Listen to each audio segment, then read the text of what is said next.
Dígame si con esta sección de Santi usted no aprende un poquito más acerca de nuestra Puebla. Yo sí, la verdad es que yo sí, y aprecio mucho la colaboración del buen Santi todos los viernes a esta hora. Y ahora saludo también a la distancia, porque es momento de seguir aprendiendo los viernes con nosotros. Un espacio que gusta mucho es el Disparatario de Miguel Campos. Miguel, qué gusto saludarte, muy buen día.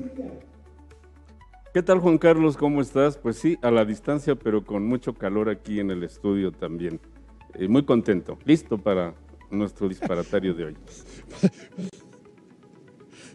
Dices con mucho calor allá en el estudio, yo me estoy congelando, tengo las manos heladas. A ver, empecemos. Vamos con el primer caso de este día. Devastar, lo estoy diciendo con la V, la biodental, devastar o devastar. Esta la digo con la B. La B de vaca, la B de burro, devastar o devastar. ¿Qué quiere decir una? ¿Qué quiere decir otra?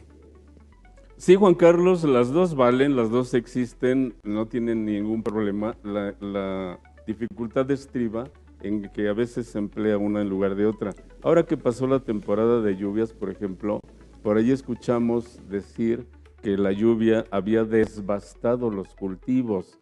Y no, en primer lugar no se dice desbastar, sino devastar cuando se arrasa con algo. La palabra devastar con V, y no es desbastar, sino devastar, significa quitar lo vasto. Vasto con V es algo grande. Un cultivo pues tiene muchas semillas y obviamente cuando viene un granizo lo arrasa, destruye las hectáreas y lo reduce. Por eso se dice devastar. Y desbastar significa quitarlo lo vasto, lo tosco. ¿Recuerdas que en la baraja hay una carta que se llama bastos, que es un tronco con extremos mal pulidos, cortados simplemente, y cuando el carpintero pule ese tronco, lo desbasta, le quita lo vasto, y eso es con B. Entonces el carpintero desbasta la madera, pero la lluvia puede devastar los cultivos. Así se usa correctamente, Juan Carlos. Buenos ejemplos. A ver, masacrar. La palabra masacrar en un país como este, sobre el que pues este tema, las masacres son frecuentes. Masacrar, ¿es lo mismo que golpear fuertemente? Lamentablemente lo que dices pues es un hecho. En términos generales, masacre viene de masa. Cuando se asesina a muchas personas en grupo, en masa, esa es una masacre. Pero he escuchado con frecuencia a los cronistas de boxeo decir que un boxeador le está propinando a su oponente una verdadera masacre, porque lo está magullando a golpes, ¿no? Entonces, cuidado porque eso no es masacrar, simplemente es dar golpes y que lo está magullando. Ojalá que lo digan correctamente porque si no, se puede mal interpretar. Bueno, ese tema. Y se fue la luz y me quedé en penumbra o en penumbras. ¿Cómo se dice correctamente? ¿Se acuerdan de los eclipses de sol? Cuando hay una franja de luz y una de absoluta oscuridad prácticamente. Hay un espacio entre la luz y la oscuridad que se llama penumbra técnicamente. Bueno, derivado de esto, la palabra penumbra significa casi sombra. Pen, este prefijo griego, significa casi. De ahí vienen, por ejemplo, penúltimo, casi el último, península, que es casi una isla, una ínsula, pero no llega. Entonces, penumbra es casi oscuro.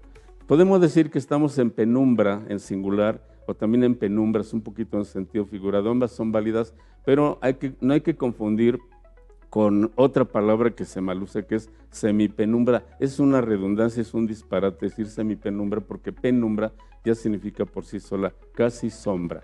No hay pierde, Juan Carlos. A ver, la que sigue me gusta mucho. ¿El calor o la calor? Es buenísimo. Fíjate que hay una anécdota de un gran historiador mexicano, Antonio García Cubas, en la época de don Porfirio Díaz. Iba en una carretela por la Ciudad de México y hacía mucho calor, entonces subió una señora un poquito pasada de kilos y iba sudando, y al sentarse le preguntó a este señor, que era muy cuidadoso con el idioma y le preguntó, ¿qué opina de la calor? Y dijo don Antonio, que es masculino, señora.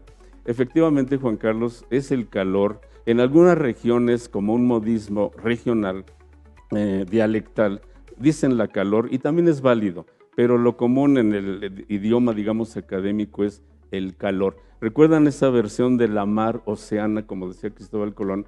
Ahí es un sentido poético para hablar de la grandiosidad del océano, del mar, como si fuera una madre, una matriz, ¿no? Entonces es la mar oceana, pero solamente en sentido poético. El calor es masculino, lo correcto es eso, y en algunas regiones la calor también vale. Esta yo creo que va a ser muy interesante porque es una expresión que utilizamos de manera muy común. Ya en sí la palabra ojalá, y nos los vas a platicar ahora, tiene una carga de significado histórica muy, muy importante. Pero de repente también decimos ojalá que Dios quiera. A ver, sería una redundancia. Primero platícanos qué quiere decir en realidad el ojalá. Desde luego es una redundancia. Recuerden que los árabes estuvieron en España muchos siglos y dejaron muchas palabras. Una de ellas fue esta, voy a permitirme decirlo en árabe, washallah, que sería Dios quiera. Eso literalmente, Alá es Dios en este idioma. Entonces, washallah significa quiera Dios. Cuando nosotros decimos ojalá que Dios quiera o ojalá Dios quiera, pues es una redundancia, Juan Carlos. Basta decir Dios quiera o ojalá que Dios quiera. Y cuidado también, muchos dicen ojalá Dios quiera. Hay que agregarle ese relacionante que para que tenga sentido. Ojalá Dios quiera es un error, es una redundancia. Basta con decir ojalá que te vaya bien. Dios quiera que te vaya bien. Son las opciones correctas.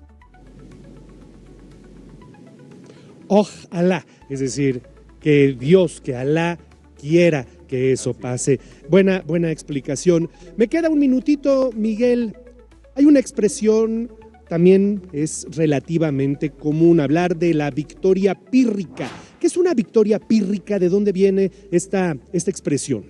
Muchos confunden pírrico con miserable, con breve, con pobre. Cuidado, porque no tiene nada que ver. Por ejemplo, en una contienda política, un partido político que ni siquiera pinta, de repente gana 2 diputaciones, mientras otro gana 80, ¿no? Los que ganan 80 se burlan del pequeño porque dicen, fue una victoria pírrica, o sea, pequeñita. No, la victoria pírrica es aquella que se gana a costa de una enorme inversión de recursos.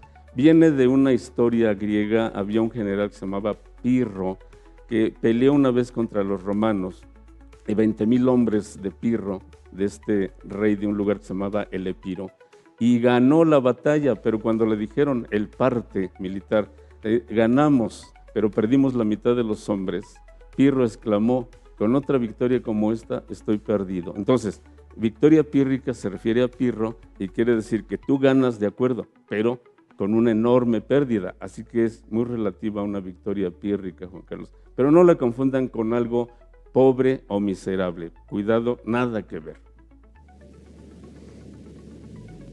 Fíjate que yo la confundía, y hoy aprendí algo contigo, yo la confundía como a una especie de victoria efímera. Sí, tuve una victoria efímera, pero bueno, qué interesante historia. Una victoria pírrica es una victoria que costó mucho la inversión, que costó mucho en hombres, si es que se trata de una guerra, en fin. Miguel, siempre es bueno aprender contigo, tus redes sociales. Gracias, Juan Carlos, un abrazo te dejo y les dejo también mi red social X, Miguel Campos R15. Súmense para seguir creciendo en esta comunidad donde trabajamos en beneficio de la comunicación. Te mando un abrazo, Miguel, muchas gracias. Nos vemos la próxima semana.